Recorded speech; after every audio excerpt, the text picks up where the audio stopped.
ഇത് MacBook air M1 2024 വളരെ കുറഞ്ഞ വിലയ്ക്ക് മാക്ബുക്ക് എയർ M1 കിട്ടുന്നുണ്ട്. പക്ഷെ പലരുടെയും ചോദ്യം 2020 ഇറങ്ങിയ ഈ ഒരു ലാപ്ടോപ്പ് 2024 മേടിക്കാൻ വെർത്താണോ? ഞാൻ എൻ്റെ ഒരു എക്സ്പീരിയൻസ് ഷെയർ ചെയ്യാം. ഈ മാക്ബുക്ക് എയർ M1 2020 ഞാൻ വാങ്ങിക്കുന്നത് ജാനുവരി 2022 യെസ്, 2020 ഇറങ്ങിയ ലാപ്ടോപ്പ് ഞാൻ 2 വർഷത്തിന് ശേഷം 2022 മേടിക്കുന്നത്. ജാനുവരിയിൽ ഏകദേശം മേടിച്ചപ്പോൾ ഞാൻ ഇതിന് കൊടുത്തത് 1,20,000 രൂപയാണ്. എൻ്റെ കയ്യിലിരിക്കുന്ന 8 GB റാമും 512 GB സ്റ്റോറേജ് ഉള്ള വേരിയൻ്റ് ആണ്. ഇത് മേടിച്ചപ്പോൾ ഞാൻ എക്സ്ട്രാ ആപ്പിൾ കെയർ പ്ലസ് എടുത്തു. ആപ്പിൾ കെയർ പ്ലസിന് ഏകദേശം 18,900 രൂപയോളമായി. അതെല്ലാം കൂടെ ചേർത്തിട്ടാണ് ഏകദേശം 1.2 lakhs ഈ ഒരു ലാപ്ടോപ്പ് ആയത്. മാക്ബുക്കുകളുടെ ജനറലി ഒരു പ്രശ്നം എന്ന് വെച്ചാൽ എന്തെങ്കിലും കേടുപാട് വന്നു കഴിഞ്ഞാൽ നല്ല പോലെ പൈസ പൊട്ടും. സോ 2025 ഫെബ്രുവരി വരെ എനിക്കിതിൻ്റെ ആപ്പിൾ കെയർ പ്ലസ് കാരണമുള്ള കവറേജ്. ജസ്റ്റിൻ്റെ പ്രൈസ് ഞാൻ അടിച്ച് നോക്കി. 8 GB റാം 256 GB SSD ഉള്ള വേരിയൻ്റാണ് ഇപ്പോൾ കിട്ടുന്നത്. അതിന് 68,990 രൂപ, ഈവൻ 60,000 റുപ്പീസിനൊക്കെ നിങ്ങൾക്ക് കിട്ടും. 512 GB വേരിയൻറ്റ് ഞാൻ കണ്ടില്ല, അതുകൊണ്ട് അതിൻ്റെ പ്രൈസ് എത്രയാണെന്ന് അറിയില്ല. എനിവേ, ഇപ്പോഴും ആഫ്റ്റർ 2 years ഇതാ ഞാൻ എൻ്റെ വീഡിയോ എല്ലാം, എൻ്റെ 4K വീഡിയോസ് എല്ലാം എഡിറ്റ് ചെയ്യുന്നത് ഈ ഒരു മാക്ബുക്ക് എയർ M1 ഇപ്പോഴും ഞാൻ എൻ്റെ തംബ്നെയിലും കാര്യങ്ങളെല്ലാം എഡിറ്റ് ചെയ്യുന്നത് ലേറ്റസ്റ്റ് ഫോട്ടോഷോപ്പിലാണ്. അതും എൻ്റെ മാക്ബുക്ക് എയർ M1 കണ്ടല്ലേ, ഒരു ഫോട്ടോഷോപ്പൊക്കെ ഞാൻ ഓപ്പൺ ആക്കി കഴിഞ്ഞാൽ അത് ഓപ്പൺ ആവുന്നതിൻ്റെ ആ ഒരു ടൈം കണ്ടോ, ചട്ടപ്പാടെ. ഇപ്പോൾ ഈ ഒരു ഫയലൊക്കെ ഞാൻ ക്ലിക്ക് ചെയ്തിട്ടുണ്ട് ഓപ്പൺ ആക്കാനായിട്ട്. എത്ര പെട്ടെന്നാണ് നോക്കി ഓപ്പൺ ആയിട്ട് വരുന്നത്. ആലോചിക്കണം, ഇത് 2020 വേരിയൻ്റ് ആണ്. ഡിവൈസിൻ്റെ ബാറ്ററി ഹെൽത്ത് നോക്കുവാണെങ്കിൽ നോർമൽ എന്ന് എഴുതി കാണിക്കുന്നുണ്ട്. ഇപ്പോൾ ഏകദേശം 84% ആണ് ഇതിൻ്റെ ബാറ്ററി ഹെൽത്ത്. ഞാൻ എങ്ങനെ ചാർജ് ചെയ്യാന്ന് വെച്ചാൽ ഫുൾ ചാർജ് ചെയ്യാറില്ല, 80% ഞാൻ ചാർജ് ചെയ്യാറുള്ളൂ. സോ മറ്റേ ഈ ഒരു സാധനമില്ല, ഒപ്റ്റിമൈസ്ഡ് ലിമിറ്റ്, ആ ഒരു സാധനം ഇട്ട് വെച്ചിട്ടുണ്ട്. സോ 80% ചാർജ് ചെയ്താണ് യൂസ് ചെയ്യാറ്. 84. സോ ആഫ്റ്റർ 2 years അല്ലേ, 22, 23, 24, 2 years and February, March, April, May, June, 2 years and 5 months ശേഷം 84% ഈസ് എ വെരി ഗുഡ്. കുറച്ചുകൂടി പ്രാക്ടിക്കലി മനസ്സിലാക്കാൻ പറയുവാണെങ്കിൽ ഈ അടുത്ത് ഞാൻ ഏത് ഇവൻറ്റിനാണ് ഞാൻ മറ്റേ വിവോ ഫോൾഡിൻ്റെ ഇവൻറ്റിന് പോയ സമയത്ത് വേറൊരു വീഡിയോ ഞാൻ ഓൺ ദ വേ എഡിറ്റ് ചെയ്തുകൊണ്ടിരിക്കുകയായിരുന്നു. സോ അതിൻ്റെ ഫയൽസൊക്കെ കോപ്പി ചെയ്തിട്ടിരുന്നു. 100% ചാർജ് ഉണ്ടായി. ഞാൻ ഫ്ലൈറ്റിനകത്ത് വെച്ച് 2 hours ഫ്ലൈറ്റ് ആയിരുന്നു ഇവിടുന്ന് ഡൽഹിയിലേക്ക്. ആ ഒരു 2 hours കൊണ്ട് ഞാൻ ആ ഒരു വീഡിയോ 4K വീഡിയോ എഡിറ്റ് ചെയ്ത് കഴിഞ്ഞു. 100% ബാറ്ററി, 2 hours എഡിറ്റിങ്ങിനും അതേപോലെ 4K റെൻഡറിങ്ങിനും ശേഷം എനിക്ക് ഏകദേശം ഒരു 80% ബാക്കി ബാറ്ററി ഉണ്ടായി. ഒന്ന് ആലോചിച്ച് നോക്കണം, ഫ്ലൈറ്റിലിരുന്ന് പ്ലഗിൽ കുത്താണ്ട് എഡിറ്റ് ചെയ്ത് 4K റെൻഡർ ചെയ്തതിന് ശേഷം 80%, 75 to 80% ബാറ്ററി ബാക്കിയുണ്ടായി. ആൻഡ് അതിലും അടിപൊളിയായ കാര്യം, ഞാൻ ഈ ലാപ്ടോപ്പ് ഷട്ട് ഡൗൺ ചെയ്യാറില്ല. ഇത് കണ്ടില്ലേ, അടയ്ക്കുന്നു തുറക്കുന്നു. എത്ര ഫാസ്റ്റ് ആയിട്ടാണ് നോക്കിയാൽ ഈ ഒരു ബൂട്ടാവുന്നത്. ഞാൻ ഷട്ട് ഡൗൺ ചെയ്യാറില്ല, ഒരു ഫോൺ ഉപയോഗിക്കുന്ന കൂട്ട് തന്നെയാണ് ഞാൻ യൂസ് ചെയ്യുന്നത്. ഇനി അതേപോലെ ചാർജ് ചെയ്യാനായിട്ട് ഇതിൻ്റെ കൂടെ 30 വാട്ടിൻ്റെ ഒരു ആപ്പിളിൻ്റെ അഡാപ്റ്ററാണ് വരുന്നത്. ഞാൻ ഉപയോഗിക്കുന്നത് നമ്മുടെ മോട്ടോ എഡ്ജ്, അതിൻ്റെ സാധനം ഇവിടെ ഇല്ല, എഡ്ജ് 50 ഫ്യൂഷൻ്റെ മറ്റേ 120 വാട്ടിൻ്റെ PD ചാർജറില്ലേ, ആ ചാർജർ കുത്തിയിട്ടാണ്. അത് ഫാസ്റ്റ് ചാർജറാണല്ലോ, സോ പെട്ടെന്ന് ചാർജ് ആവുന്നുണ്ട്. ആൻഡ് ചാർജ് പെട്ടെന്ന് ഇറങ്ങി പോകാത്തതുകൊണ്ട് തന്നെ നമുക്ക് ചാർജ് അങ്ങനെ ചെയ്യേണ്ട ആവശ്യവും വരാറില്ല. ചാർജ് ചെയ്യേണ്ട ആവശ്യം വരാറില്ല എന്നല്ല, എപ്പോഴും ചെയ്യേണ്ട ആവശ്യമില്ല. അതേപോലെ ചാർജ് ചെയ്ത് യൂസ് ചെയ്തു എല്ലാ ആപ്ലിക്കേഷൻ ക്ലോസ് ചെയ്തിട്ട് അടച്ചു വെക്കുകയാണെങ്കിൽ അടുത്ത ദിവസം നോക്കുകയാണെങ്കിൽ 2-3% ചാർജ് കുറഞ്ഞിട്ടുണ്ടാവും, അത്രേ ഉള്ളൂ. പക്ഷേ ഫോട്ടോഷോപ്പൊക്കെ നിങ്ങൾ യൂസ് ചെയ്യുന്നുണ്ട്. ഇപ്പം ഞാൻ നിങ്ങൾക്ക് ഫോട്ടോഷോപ്പ് ഓപ്പൺ ആക്കി കാണിച്ചില്ലേ, ഈ ഫോട്ടോഷോപ്പ് കണ്ടില്ലേ താഴെ ഓപ്പൺ ആയിരിക്കുന്നത്. ഇതേപോലെ നിങ്ങൾ ഓപ്പൺ ആയിരിക്കുന്ന മിനിമൈസ് ചെയ്ത് ക്ലോസ് ആക്കാതെ വെച്ചിട്ട് അടച്ച് പോവുകയാണെങ്കിൽ ഫോട്ടോഷോപ്പിൽ ഞാൻ കണ്ടത് അടുത്ത ദിവസം ആകുമ്പോഴത്തേക്കും ബാറ്ററി ഫുൾ അങ്ങ് ഇറങ്ങിപ്പോകും. ബട്ട് ഫോട്ടോഷോപ്പ് ക്ലോസ് ചെയ്തിട്ട് അടച്ച് വെക്കുകയാണെങ്കിൽ ബാറ്ററി 1-2% മാത്രമേ ഇറങ്ങിപ്പോവുള്ളൂ. ഒരു കാര്യം എനിക്ക് പറയാതിരിക്കാൻ വയ്യ, ഈ ലാപ്ടോപ്പ് ഉണ്ടല്ലോ സ്ലോ എന്ന് പറഞ്ഞ സാധനം ആവുന്നത് ഞാൻ കണ്ടിട്ടേ ഇല്ല. സത്യം പറയാമല്ലോ, ഞാൻ ഇത് മേടിക്കുന്നതിന് മുന്നേ ഞാൻ അസോസിൻ്റെ ടഫ് ലാപ്ടോപ്പാണ് മേടിച്ചത്, യൂസ് ചെയ്തുകൊണ്ടിരുന്നത്. ഏകദേശം 10,000-60,000 രൂപയുടെ ലാപ്ടോപ്പാണ്. അന്ന് കിട്ടാവുന്ന ഏറ്റവും ബെസ്റ്റ് സ്പെസിഫിക്കേഷൻ, നല്ല ഗ്രാഫിക്സ് ഒക്കെ ഉള്ളൊരു ബഡ്ജറ്റ്, ഈ സെയിം ബഡ്ജറ്റ് ഏകദേശം ഒരു 60,000-70,000 ലാപ്ടോപ്പായിരുന്നു. ആ ലാപ്ടോപ്പ് പോലും ഏകദേശം 2 വർഷത്തിന് ശേഷം കാണണം അതിൻ്റെ അവസ്ഥ, അതിൻ്റെ ഫാനിൻ്റെ ശബ്ദവും അതേപോലെ സ്ലോ ആവുന്നതും ആപ്പ് ഓപ്പൺ ആകുമ്പോഴുള്ള സ്ലോവും അതൊക്കെ വെച്ച് കമ്പയർ ചെയ്യുമ്പോണ്ടല്ലോ, ഈ ഒരു സാധനം 2020 ഇറങ്ങിയ സാധനം 2022 മേടിച്ചിട്ട് 24 പോലും ഞാൻ മേടിച്ചന്ന് അൺബോക്സ് ചെയ്തപ്പോൾ എന്തായിരുന്നു ഇതിൻ്റെ അവസ്ഥ, ആ സെയിം സ്പീഡിൽ ഇപ്പോഴും ഓടുന്നുണ്ട്. ആ കാര്യത്തിൽ മാക്കിന് ഞാൻ സമ്മതിച്ചിരിക്കുന്നു. ഒന്ന് ഓർക്കണം, ഇതിനകത്ത് ഫാന് പോലും ഇല്ല. റെൻഡർ ചെയ്യുന്ന 4K റെൻഡർ ചെയ്യുമ്പോൾ, ഈവൻ 4K റെൻഡർ ചെയ്യുമ്പോൾ പോലും ഈ സ്ഥലത്ത് ഒന്ന് തൊട്ട് നോക്കിയാൽ, അത് നന്നായിട്ട് തൊട്ട് നോക്കി കഴിഞ്ഞാൽ ഒരു വാമത്ത് ഫീൽ ചെയ്യും. അല്ലാണ്ട് ഹീറ്റ് എന്ന് പറയുന്ന സംഭവം ഇതിനകത്തില്ല. ആൻഡ് അതുപോലെ എഡിറ്റൊക്കെ ചെയ്യാനായിട്ട് കിഡു സ്ക്രീൻ, ഒരു രക്ഷയില്ലാത്ത സ്ക്രീൻ. 400 nits ബ്രൈറ്റ്നസ് ഒക്കെ ഇതിനകത്തുണ്ട്. നമ്മുടെ ഈ റിഫ്ലക്ഷൻ വരുന്ന ടൈപ്പ് കണ്ടില്ലേ, ഇതേപോലെ റിഫ്ലക്ഷൻ വരുന്ന ടൈപ്പ് സ്ക്രീനാണ്. ആൻഡ് ഒരു രക്ഷയില്ല. അപ്പോൾ പുതിയ ലാപ്പിലൊക്കെ ഇവിടെ ഒരു നോച്ച് ഉണ്ട്, ഇതിൽ നോച്ചില്ല. സോ എനിക്ക് ഭയങ്കര രസമായിട്ട് തോന്നി. നോച്ചുള്ളപ്പോൾ അതൊരു അനോയിങ് ആയിട്ട് എനിക്ക് ഫീൽ ചെയ്യുന്നുണ്ട്. ഇത് നോച്ചില്ലാത്തതുകൊണ്ട് ദാറ്റ് ഇസ് ഗുഡ്. പിന്നെ വലിയ ഈ ഒരു ട്രാക്ക് പാഡ് കണ്ടോ, വിൻഡോസ് ലാപ്ടോപ്പ് അപേക്ഷിക്കുമ്പോൾ ഈ ട്രാക്ക് പാഡ് ഭയങ്കര വ്യത്യസ്തമാണ്. ഇത് അമർത്തുന്ന സമയത്ത് നമുക്കൊരു അമർത്തിയ പോലെ ഫീൽ ആകും, പക്ഷെ അത് ബട്ടണല്ല, ഒരു വൈബ്രേഷനാണ്. നല്ലപോലെ ആ ഒരു ഫീലിംഗ് ഉണ്ട്. എഡിറ്റൊക്കെ ചെയ്യുമ്പോൾ ഞാൻ മോസ്റ്റ്ലി ട്രാക്ക് പാഡ് യൂസ് ചെയ്തിട്ട് എഡിറ്റ് ചെയ്യുമ്പോണ്ടല്ലോ നല്ല രസമാണ്. ഓൾസോ ഈ സൈഡിൽ കാണുന്നത് ഇവിടെയും കാണുന്ന സ്പീക്കേഴ്സ്. ഇന്നേ വരെ ലാപ്ടോപ്സിൽ ഞാൻ ഉപയോഗിച്ചിരിക്കുന്ന ലാപ്ടോപ്സിൽ വിൻഡോസ് ലാപ്ടോപ്സിനെ കമ്പയർ ചെയ്യുമ്പോൾ ഇതിൻ്റെ അത്രയും നല്ല സ്പീക്കർ വരുന്ന വേറെ ഒന്നുമില്ല. M1 Mac മാത്രമല്ല പറയണേ, ചിലപ്പോൾ M2 M3 ഒക്കെ ഇതിൽ നല്ല സ്പീക്കേഴ്സാണ്. 4 സ്പീക്കർ, ഇതിൽ 2 സ്പീക്കറുള്ളൂ. പക്ഷേ ഈ 2 സ്പീക്കറിൻ്റെ സൗണ്ട് ഔട്ട്പുട്ട് ഉണ്ടല്ലോ അപാരമാണ്. നല്ലൊരു ഡെപ്ത് ഫീൽ ചെയ്യും, ക്രിസ്പിനെസ് ഫീൽ ചെയ്യും, ലൗഡ്നെസ് ഫീൽ ചെയ്യും. Super speakers. ഇത് വെച്ച് ഞാൻ ഇയർഫോൺസ് ഒന്നും യൂസ് ചെയ്യാറില്ല. ഇത് വെച്ച് തന്നെ most of the time edit ചെയ്യാറ് ഈ സ്പീക്കേഴ്സ്. പിന്നെ ഇത് കൊണ്ട് നടക്കാൻ ഭയങ്കര യൂസ്ഫുള്ളാണ്. നോക്കിയേ, ഇത്രയേ ഉള്ളൂ. ഭയങ്കര സൂപ്പർ സ്ലിം, സൂപ്പർ തിന്നെ, ഒറ്റ കൈ കൊണ്ട് നമുക്ക് പൊക്കിക്കൊണ്ട് പോകാം. ബാഗിനകത്തൊക്കെ വയ്ക്കുമ്പോൾ ഇത് ഉണ്ട് എന്ന് തന്നെ തോന്നില്ല.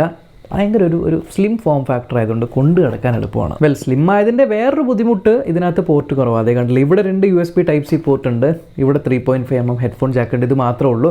അതുകൊണ്ട് തന്നെ മെമ്മറി കാർഡ് ഇടാനുള്ള ഒരു സ്ലോട്ടില്ല. പ്രോയിലൊക്കെ മെമ്മറി കാർഡ് ഇടാൻ പറ്റും. അതുകൊണ്ട് ഈ മെമ്മറി കാർഡ് ഇടാൻ വേണ്ടി ഈ യമണ്ടൻ സാധനം കൊണ്ട് കിടക്കണം.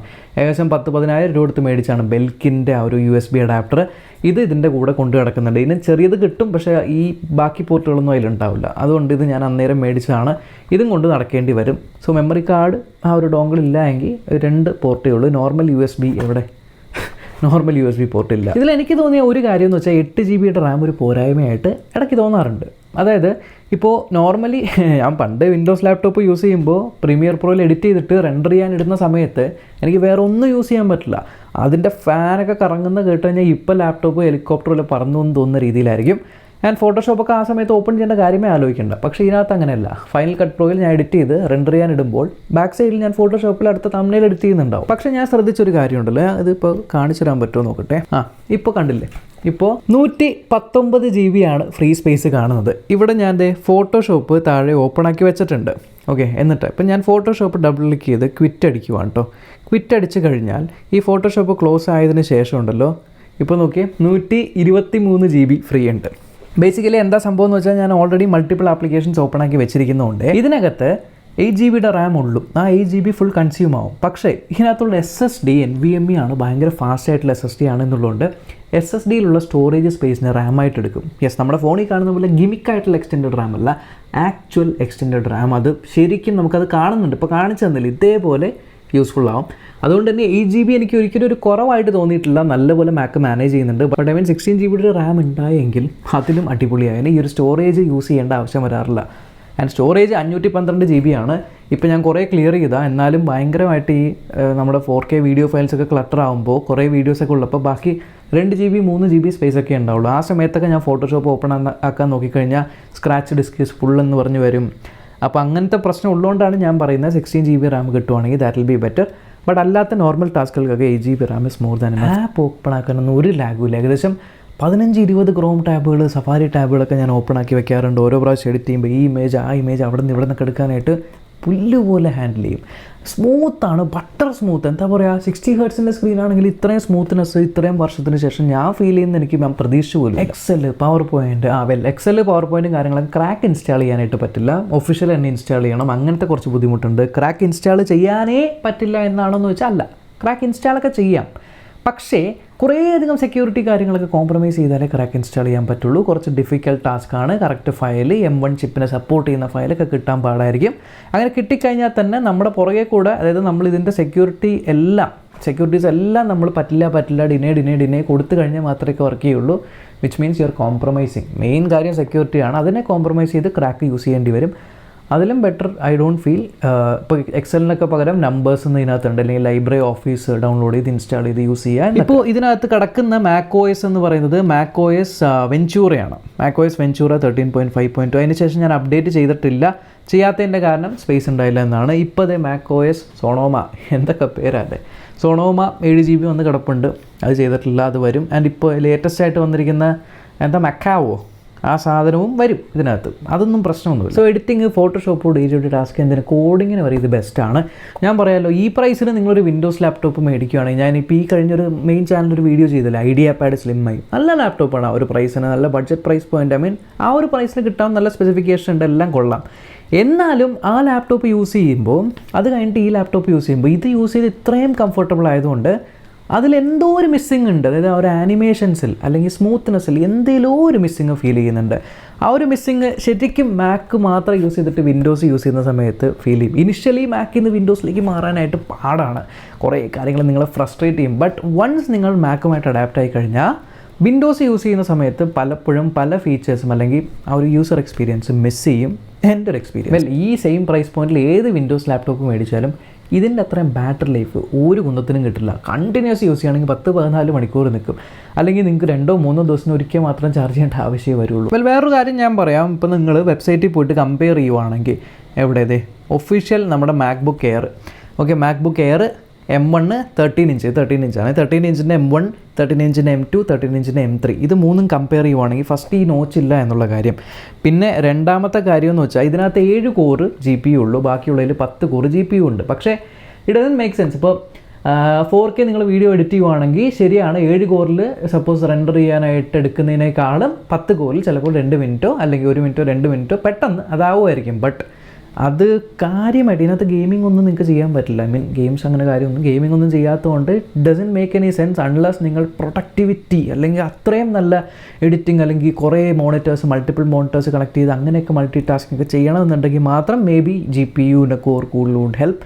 അല്ലാത്ത പക്ഷേ ഇപ്പോൾ എൻ്റെ യൂസിന് ഐ നെവർ ഫെൽറ്റ് അതൊരു ഹിക്കപ്പാണ്. പിന്നെ 16 GB വരെ ഇതിനകത്ത് റാം ഉള്ളൂ, ബാക്കി രണ്ടെണ്ണത്തിൽ 24 GB വരെ ആക്കാം. ബട്ട് 24 GB ഒക്കെ ആക്കുവാണെങ്കിൽ ഇതിൻ്റെയൊക്കെ റാമിൻ്റെ വില എനിക്ക് അറിഞ്ഞുകൂടെ എന്താ ആപ്പിൾ ഇങ്ങനെ റാമിന് വില വയ്ക്കുന്നതെന്ന്. ബാക്കി battery life, touch ID, finger print ഉണ്ട്, ടച്ച് ID പവർ ബട്ടണിൽ തന്നെ ഉണ്ട്, അതൊക്കെ സെയിം തന്നെയാണ്. അല്ലാണ്ട് ഇതിനകത്ത് പിന്നെ വ്യത്യാസം വരുന്നത് എന്താ, സ്റ്റോറേജ് സെയിമാ, ഡിസ്പ്ലേ ഇത് 400 നിറ്റ്സിൻ്റെ ബ്രൈറ്റ്നസ്, മറ്റേത് 500 നിറ്റ്സ്. കാര്യമായിട്ട് വ്യത്യാസമൊന്നും തോന്നില്ല. വെയിറ്റ് എന്തോ 200 ഗ്രാം ഇതിന് കുറച്ച് കൂടുതലാണ്, അത്രേ ഉള്ളൂ. ഫ്രണ്ട് ക്യാമറ 720p, പുതിയതിൽ 1080p ആണ്. പക്ഷേ ഞാൻ റെയർലി ടീം മീറ്റിംഗ്സ് കൂടാൻ വേണ്ടി മാത്രമേ ഫ്രണ്ട് ക്യാമറ യൂസ് ചെയ്യാറുള്ളൂ, അല്ലാണ്ട് എൻ്റെ യൂട്യൂബ് വീഡിയോ ഒന്നും എടുക്കാൻ യൂസ് ചെയ്യാറില്ല. ടീം മീറ്റിങ്ങിനൊക്കെ 720p ഈസ് ഓൾറെഡി അടിപൊളി. കാരണം ഫേസ് ടൈം ഒന്നും ഞാൻ ലാപ്ടോപ്പിൽ ചെയ്യാറില്ല. ഇനി അങ്ങനെ അഥവാ ചെയ്യുകയാണെങ്കിൽ തന്നെ 720pയിൽ കുറച്ചുകൂടി ക്വാളിറ്റി കൂടുതലായിരിക്കും, നെറ്റ് കുറവ് ഉപയോഗിക്കും 1080pനേക്കാളും. അത് ഒരു കാര്യമാണ്. ഇതിനകത്ത് 2 സ്പീക്കറുള്ളൂ, പുതിയതിൽ 4 സ്പീക്കറുണ്ട്. ബട്ട് 2 സ്പീക്കർ ഇതിലുള്ള സ്പീക്കർ നിങ്ങൾ കേട്ട് കഴിഞ്ഞാണ്ടല്ലോ നിങ്ങളുടെ വിൻഡോസ് ലാപ്ടോപ്പിനടുത്ത് ചവറ്റുകൊട്ടയിലിടും. ബാക്കി കാര്യങ്ങളെല്ലാം സെയിമാണ്, ഒരു വ്യത്യാസവും ഇല്ല. സോ ചുരുക്കി പറയുകയാണെങ്കിൽ 2024 പോലും നിങ്ങൾ മാക്ബുക്ക് എയർ M1 പോയി പർച്ചേസ് ചെയ്യുവാണെങ്കിൽ that is not a bad purchase, നല്ലൊരു പർച്ചേസാണ്. ഇപ്പോഴും ഈ ഡിവൈസ് വെർത്താണ്. I feel maybe for ഇനിയും 2 വർഷത്തേക്ക് ഈ ഡിവൈസ് ഡെഫിനറ്റ്ലി വെർത്തായിരിക്കും. എസ്പെഷ്യലി നിങ്ങൾക്ക് പ്രൈസ് കുറവിന് ഈ സാധനം കിട്ടുവാണെങ്കിൽ ഉണ്ടല്ലോ മുതലാണ്.